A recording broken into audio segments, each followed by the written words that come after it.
Thank you very much. I'm Bruce Duvalier, and I am General Counsel for NADECO, and I'm honored to be part of an illustrious group such as NADECO that has a long history of trying to do the right thing and keep democracy safe, restore democracy, and restore the rule of law.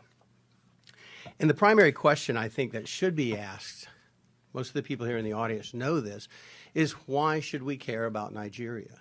Why should the United States care about Nigeria? Why should the international community care about Nigeria? What would you say if I told you that there was a country that has arguably the world's oldest democracy with full participation of all of its members?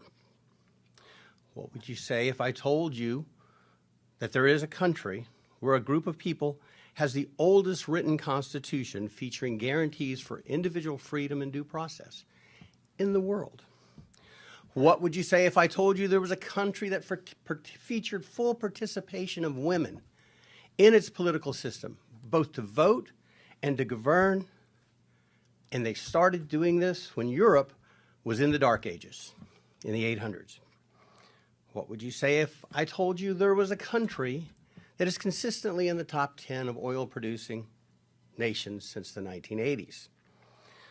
What would you say if I told you this same country has never been openly antagonistic or antagonistic to the United States, has never been an enemy of the United States, in fact, has never been an enemy of the West? What would you say if I told you this very same country has the greatest number of doctors living in the United States of America per capita than any other nation in the world? More than England, more than Russia, more than Germany.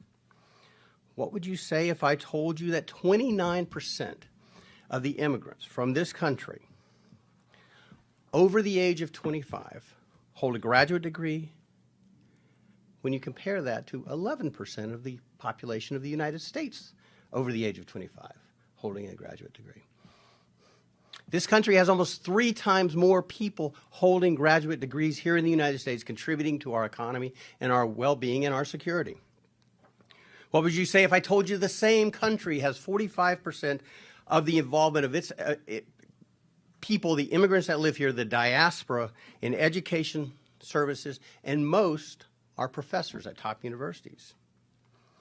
What would you say if I told you the same country I'm talking about has they're entering the medical fields and the technological fields in a rapidly expanding rate? They're increasing the U.S. economy. They are entrepreneurs.